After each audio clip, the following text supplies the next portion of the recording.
Welcome to Win the Day from Back to the Bible. I'm your coach, Pastor Nat, and today we're going to talk about seeking approval.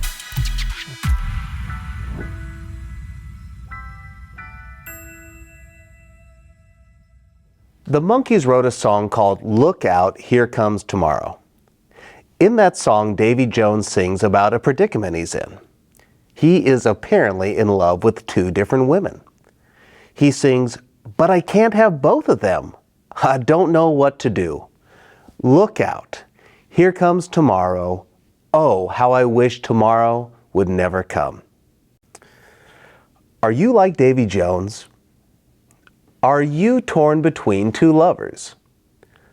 Are you torn between loving the world and loving God? If so, you're not alone.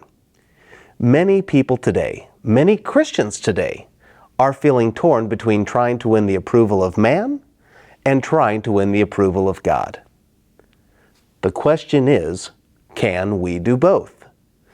That's what we want to talk about today in Galatians chapter 1, verse 10. For am I now seeking the approval of man or of God? Or am I trying to please man? If I were still trying to please man, I would not be a servant of Christ. Paul uses a rhetorical question to emphasize that he is not trying to please people. Remember, Paul has just said that those who are preaching a false gospel should be accursed. Therefore, he is distinguishing himself from them. He is saying these people are distorting the gospel, and there is a price to pay. But look at me.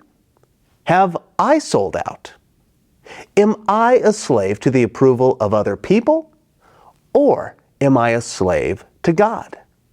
Because you cannot serve both God and man. This is why Paul would go on to say at the end of verse 10, that if I were still trying to please man, I would not be a servant of Christ. The fact that he's calling out these false teachers shows he is not going to please people, but instead he is aiming to please God. It is clear that Paul is not concerned about winning the approval of people. He is all about the approval of God. Remember, we said it yesterday. What you tolerate is what you promote. James wrote in James chapter 4, verse 17, "So whoever knows the right thing to do and fails to do it, for him it is sin."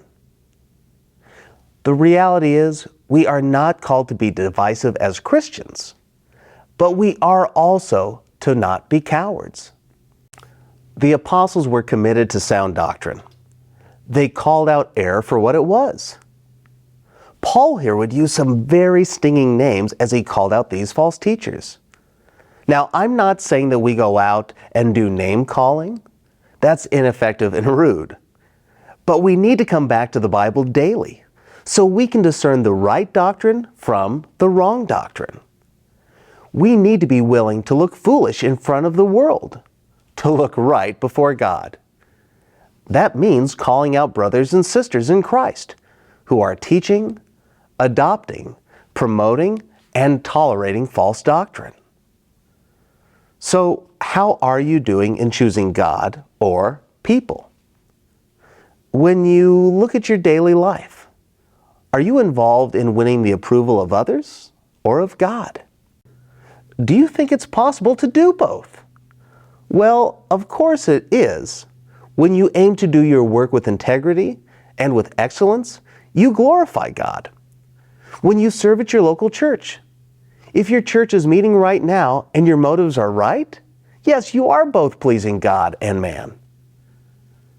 That's what happens when you do things the right way for the right reasons. You can serve both God and man. However, if we're not careful, we will give up doctrine to get the votes of approval. We have an audience of one. That's God. His love does not change based on our behavior. But friend, when you've received a gift so great as His love and His forgiveness, why would you ever choose anyone else?